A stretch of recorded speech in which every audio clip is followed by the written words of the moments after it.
तो MR लेकर चलेंगे।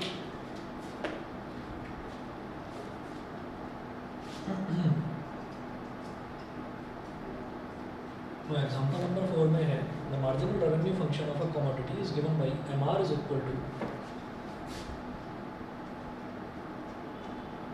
MR is equal to 11 minus 3x plus 4x square.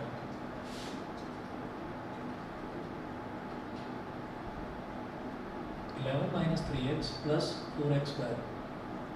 ये हो गया मार्जिनल रेवेन्यू। अब सिंस मार्जिनल रेवेन्यू MR ये क्या होता है, जो रेवेन्यू फंक्शन होता है ना उसका d/dx होता है, और रेवेन्यू फंक्शन जो हमको दे रखा है ये मतलब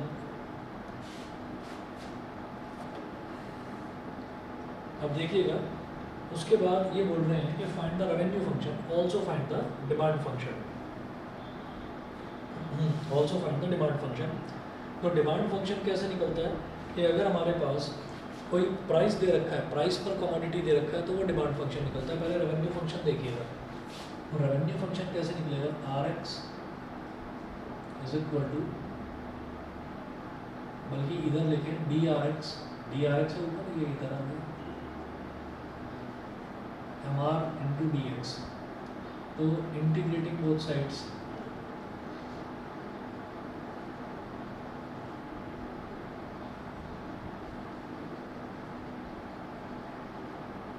इंटीग्रेटिंग बोथ साइड्स, तो integration of DRX is equal to integration of MR DX। MR कितना है, ये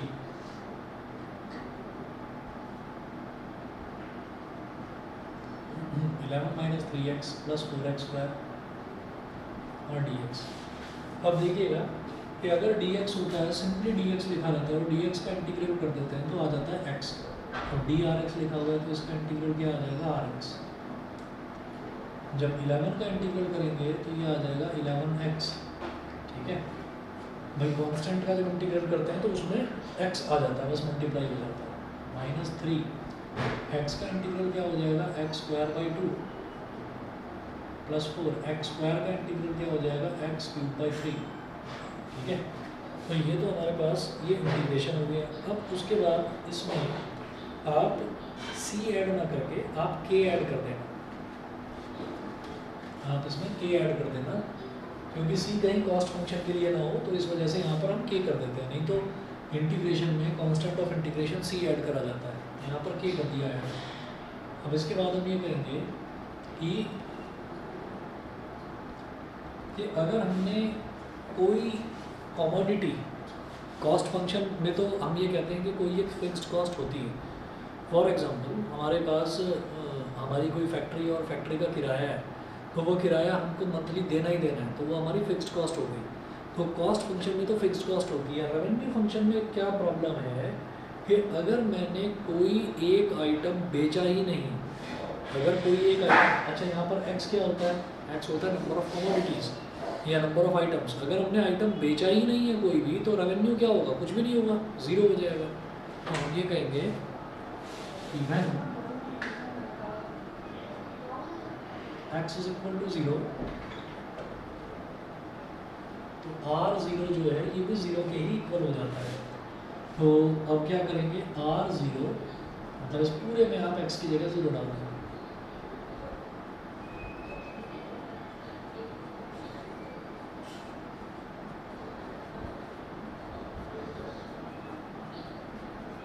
तो R0 भी आपका रेवेन्यू भी 0 ही होगा, है ना। तो ये तो 0 हो गया, ये भी 0, ये भी 0, ये भी 0, सब कुछ 0, तो k इज इक्वल टू 0। तो यहाँ से ये समझ में आ गया कि हमारा constant of integration revenue function में कांस्टेंट ऑफ इंटीग्रेशन 0 हो जाएगा। Therefore RX is equal to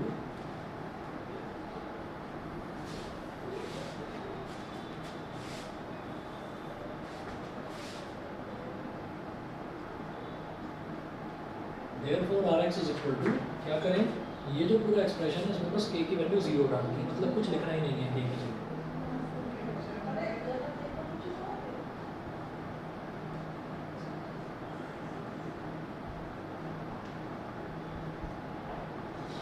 तो ये तो हमारा रेवेन्यू फंक्शन हो गया। उसके बाद क्या बोल रहे हैं? उसके बाद वो बोल रहे हैं कि अब आप डिमांड फंक्शन बताइए। तो डिमांड फंक्शन कैसे निकलता है?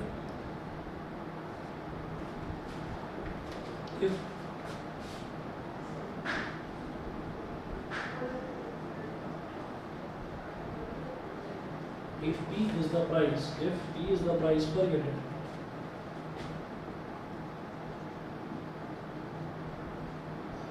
if P is the price per unit, when X units of the product are sold,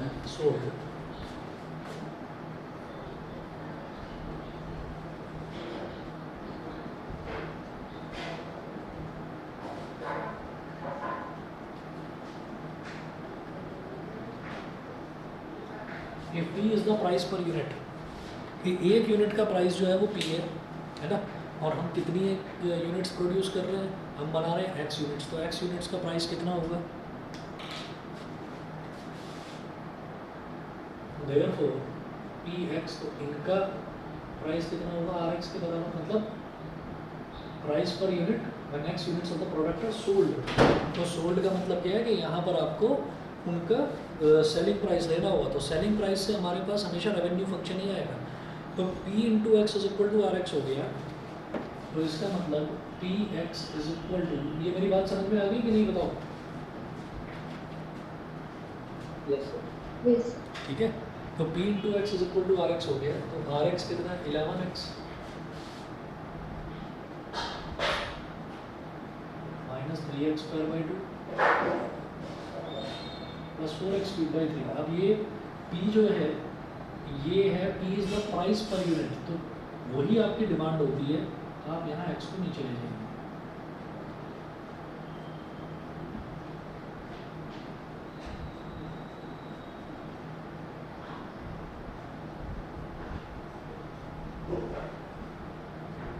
x square x 11 minus 3x by 2 plus 4x square by 11 minus 3x by 2 plus 4x square by 3, ये हो गया। अब इसी तरीके से example number 5 देख लीजिए।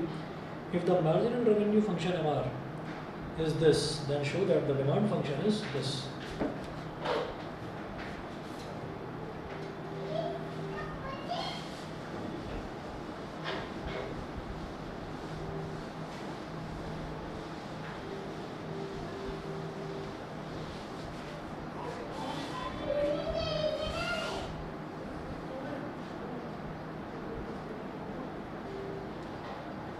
Example 5 में if the marginal revenue function MR is equal to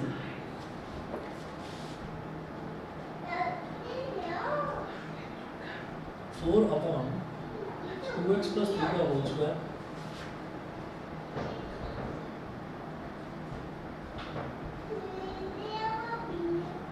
minus 1, then show that the demand function is P is equal to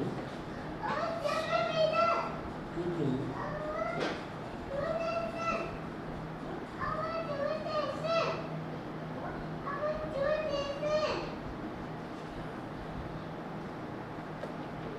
4 upon 6x plus 9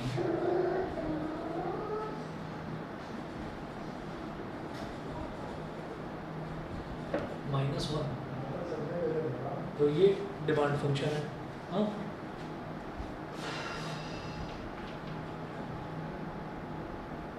तो देखिएगा सबसे पहले वही काम करना है, हमको रेवेन्यू फंक्शन निकालना है। रेवेन्यू फंक्शन जो आए उसको x से डिवाइड कर देना है, तो डिमांड फंक्शन आ जाता है। तो क्या करना होगा भाई, जो MR है मार्जिनल रेवेन्यू, वो DRX बाई DX होता है। तो MR is equal to DRX by DX। DX को इधर ले आओ, DRX is equal to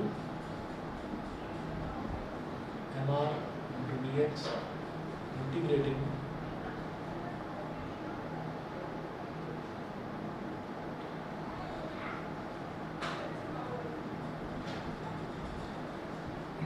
both sides,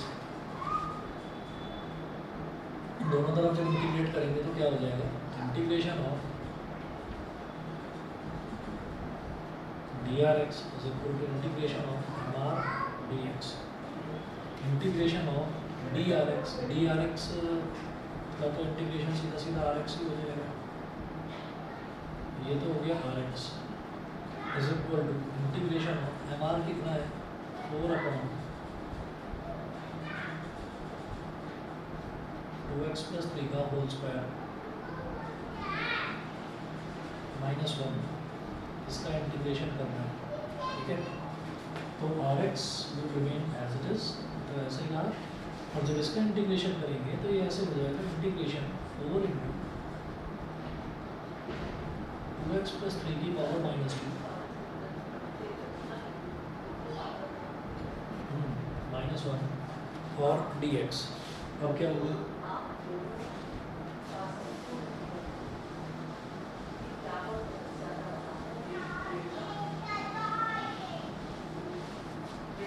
अब देखिएगा दोनों अलग अलग हो गए, है ना। तो जब इसको इंटीग्रेट करेंगे तो 4 तो कांस्टेंट है, 4 तो एज इट इज रहेगा, तो 4 तो ऐसे ही रहा, और 2x + 3 की पावर -2, जब इसका इंटीग्रेशन करेंगे तो 2x + 3 की पावर -2 + 1 और अपॉन में -2 + 1, ये हो गया। और फिर ये जो 2x + 3 है इसको फर्दर डिफरेंशिएट करेंगे तो क्या आ जाएगा 2/2x का डिफरेंशियल 2 हो गया और 3 का डिफरेंशियल 0 हो गया, तो 2 आ गए, उससे डिवाइड करते हैं, डिवाइड मतलब 1/2 से मल्टीप्लाई, फिर -1 है, -1 का इंटीग्रल क्या होगा -x और +k, ये हो गया। अब 2 × 2 2 × 4, सर ये वाला स्टेप एक बार एक्सप्लेन कर दीजिए। कौन सा ये वाला 1/2। 1/2 वाला, ये ऐसे हो गया कि जब भी कभी हम किसी को इंटीग्रेट करते हैं ना, तो इंटीग्रेट जब करते हैं, अच्छा 1 मिनट वेट करिए प्लीज़, 1 मिनट।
देखिएगा, मैं आपको बता रहा था, जैसे यहाँ पर जब भी हम किसी को ऐसे इंटीग्रेट करते हैं ना, जैसे हमारे पास ये होता है कि x की पावर 2 है, तो जब इसको इंटीग्रेट करते हैं तो इसका इंटीग्रेशन हो जाता है x की पावर 2 + 1 अपॉन 2 + 1। फिर ये जो x है ना, इस x को फर्दर डिफरेंशिएट करा जाता है, तो x का डिफरेंशियल होता है 1, तो डिनोमिनेटर में 1 से मल्टीप्लाई कर देते हैं, जो भी आया है उसके डिनोमिनेटर में 1 से मल्टीप्लाई कर देते हैं। तो अब क्या था, अब था 2x + 3 की पावर -2, तो 2x + 3 की पावर -2 क्या हो गया, 2x + 3 की पावर -2 + 1 अपॉन -2 + 1। फिर 2x प्लस 3 को फर्दर डिफरेंशिएट करेंगे, तो डिफरेंशिएट करेंगे तो 2x का हो जाएगा 2, 3 का हो जाएगा 0, यानी कि केवल 2 बचा। तो 2 से डिनोमिनेटर में मल्टीप्लाई कर देंगे, ठीक है ना। तो -2 + 1 यहाँ पर, इसलिए मैंने 2 डिनोमिनेटर में मैंने मल्टीप्लाई कर दिया। समझ गए? सर फिर से एक्सप्लेन कर दीजिए। देखिए हम ऐसा करते हैं कि जैसे x² है तो x² का अगर ये x की पावर 3 है तो x की पावर 3 का इंटीग्रल क्या होगा, x की पावर 3 + 1 अपॉन 3 + 1, ये तो पता है, ये तो मालूम है। Yes sir. ठीक है, उसके बाद ये जो x है ना, इस x को फर्दर डिफरेंशिएट करा जाता है, इंटीग्रेट नहीं, डिफरेंशिएट। तो x का डिफरेंशियल क्या हो गया 1, और 1 से नीचे मल्टीप्लाई कर देते हैं, नीचे डिनोमिनेटर में। अब क्या है कि अब मेरे पास x नहीं है, अब मेरे पास है 2x + 3, 2x + 3 की पावर -2, तो क्या हो जाएगा 2x + 3 की पावर -2 + 1। अच्छा 4 वाज अ कांस्टेंट, तो 4 तो एज इट इज रहा, 4 तो एज इट इज रहा। तो 2x + 3 की पावर -2 + 1 अपॉन -2 + 1। लेकिन फिर 2x + 3 को फर्दर डिफरेंशिएट करेंगे तो 2x का डिफरेंशियल क्या हो जाएगा 2 हो गया, और 3 का डिफरेंशियल 0, तो 2 + 0 = 2 हो गया ना। Yes sir. इस पूरे ब्रैकेट का डिफरेंशियल 2 हो गया। तो वो जो 2 हुआ है डिफरेंशिएट करके जो आया उसको डिनोमिनेटर में मल्टीप्लाई में लगा देते हैं, डिनोमिनेटर में ओके लिख देते सर। हैं। ये 2 लिख दिया यहाँ पर। ऐसे ही ये माइनस साइन के बाद में था 1, तो 1 का डिफरेंशियल क्या होगा x, तो -x। अब 2 × 1 = 2, 2 × 2 = 4, तो 2 × 2x + 3 की पावर -1 अपॉन -1। सर 1 का डिफरेंशिएट जब करेंगे तो वो तो 0 होगा ना। नहीं, कौन से 1 को डिफरेंशिएट करेंगे, इसको? ये वो -1। हाँ नहीं, इसका डिफरेंशिएट नहीं कर रहे ना, इसको तो इंटीग्रेट कर रहे हैं भाई, पूरे को तो इंटीग्रेट कर रहे हैं। ये एक प्रोसेस होता है कि अगर हमारे पास 2x + 3 की पावर -2 है तो उसमें हमने वो n+1 अपॉन n, इसकी पावर n+1 अपॉन n+1 वाला लगा दिया। फिर 2x + 3 को डिफरेंशिएट करेंगे तो 1 को तो इंटीग्रेट कर रहे हैं, 1 तो अलग है ना भाई, इसका इंटीग्रेशन फिर 1 का इंटीग्रेशन, तो 1 का इंटीग्रेशन तो x होगा ना। Okay sir. Yes sir. हाँ, तो ये हो गया -x और प्लस k। तो ये हमारे पास आ गया रेवेन्यू फंक्शन। रेवेन्यू फंक्शन मतलब rx, rx ये आ गया पूरा, ठीक है। अब इसको हम ऐसे लिख देंगे, rx = 2 upon -1 is -2 upon 2x + 3 -x + k। बताइए जी, यहाँ तक समझ में आ गया? Yes sir. ये तो हो गया रेवेन्यू फंक्शन। इन्होंने एग्जाम्पल नंबर 5 में हमसे रेवेन्यू फंक्शन नहीं कहा था, इन्होंने कहा था कि आप ये बताओ कि डिमांड फंक्शन ये होगा। तो डिमांड फंक्शन निकालने के लिए क्या करते हैं, जो रेवेन्यू फंक्शन होता है, रेवेन्यू फंक्शन को ही x से डिवाइड कर देते हैं। तो फॉर डिमांड फंक्शन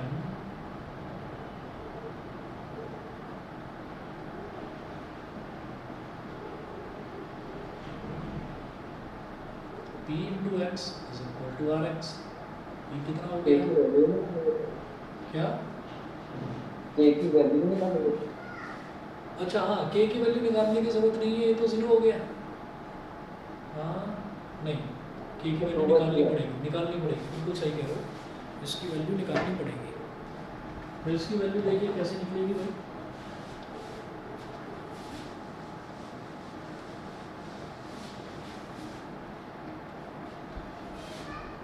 और x = 0, r0 = 0, तो r0 = -2 upon 2 × 0 + 3 -0 + k।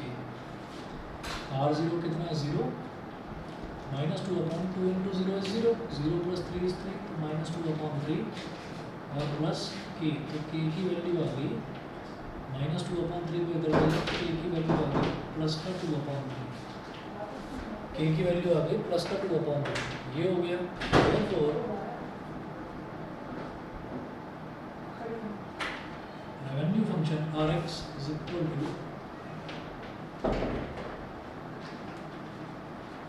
-2 upon 2x + 3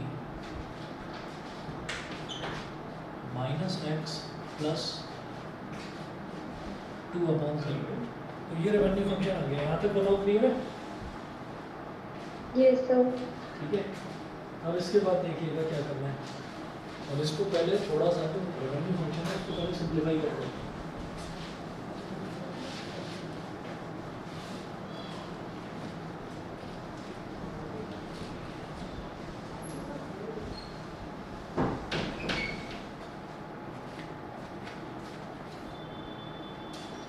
revenue function को सिंप्लीफाई करेंगे तो R x is equal to, ये जो x वाला टर्म है इस x वाले टर्म को तो अलग रखो। क्यों? क्योंकि मुझे जब लास्ट में या माइनस एक्स है, मुझे जब डिमांड फंक्शन निकालना है तो डिमांड फंक्शन में मैं रेवेन्यू फंक्शन को x से डिवाइड कर देता हूँ। तो जब x से डिवाइड करेंगे तो ये जो x है, जब ये x से डिवाइड होगा तो ये तो 1 बन जाएगा, -1, और -1 मुझे प्रूफ में लेकर आना है, तो इसलिए इसको तो छेड़ेंगे नहीं, इसको और इसको इन दोनों को ऐड कर लेते हैं। तो R x is equal to -2/2x + 3 + 2/3 -x। R x is equal to, इन दोनों को कर लेते हैं मल्टीप्लाई, एलसीएम लेंगे तो 3 × 2x + 3, ये इससे मल्टीप्लाई हो जाएगा, ये इससे मल्टीप्लाई हो जाएगा, तो 3 × -2 इज -6 + 2 × 2x + 3 और -x। अब R x is equal to -6 + 2 × 2 = 4x + 2 × 3 6, 2 3 = 6 upon 3 2 = 6x + 3 3 = 9, 6x + 9 ये हो गया, और -x। अब इधर +6 और -6 ये कैंसिल आउट हो गया, तो R x is equal to हमारे पास आ गया 4x अपॉन 6x + 9 -x।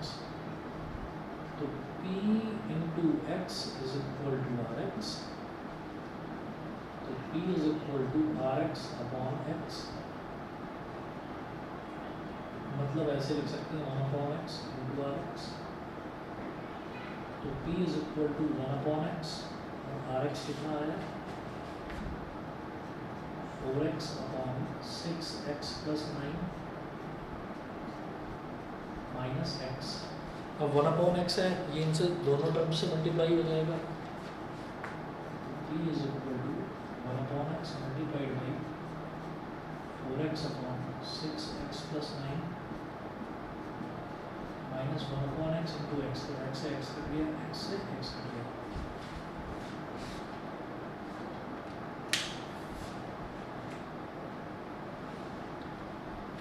तो भाई p की वैल्यू क्या हो जाएगी 4/6x + 9 -1, और ये हो गया प्रूफ। बताइए समझ गए? Yes sir.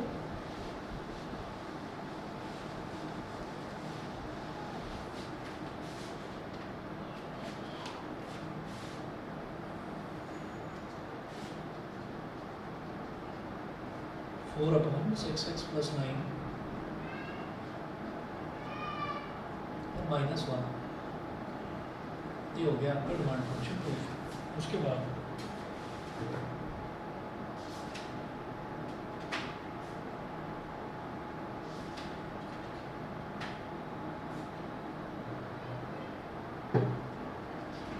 बाद जो एक्सरसाइज है, एक्सरसाइज करिए, फिर जो डाउट्स हैं पूछना मेरे से, ठीक है?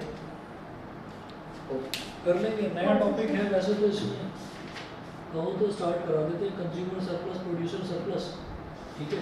लेकिन ढंग से पढ़ने वाला थोड़ा सा टाइम लगेगा, तो एक काम करते हैं नेक्स्ट क्लास में कर लेते हैं इसको स्टार्ट, ठीक है? और यही है बस एप्लीकेशन ऑफ इंटीग्रल में लास्ट एक्सरसाइज इसके बाद वाली, ठीक है ना? तो आज इतना ही कर लीजिए, बाकी नेक्स्ट क्लास में कराता हूँ, फिनिश करा दूँगा इसको। बस इसकी एक्सरसाइज ये वाली कंप्लीट कर देना आप, ये वाली ना मार्जिनल रेवेन्यू और मार्जिनल कॉस्ट वाली, ये कंप्लीट कर देना एक्सरसाइज, जो डाउट है पूछ लेना, ठीक है? ओके। चलिए ठीक है, पेपर ठीक हो गया वैसे शिवम जी? देखना हाँ पेपर तो मैं देख लूँगा, ठीक हो गया वैसे? बस हो गया। चलिए ठीक है, जहाँ जहाँ प्रॉब्लम आई है वो मार्क कर दिया क्वेश्चन पेपर पर। Yes sir. चलो मैं देख लूँगा फिर, ठीक है। यस चलिए जी, okay thank you sir. Okay.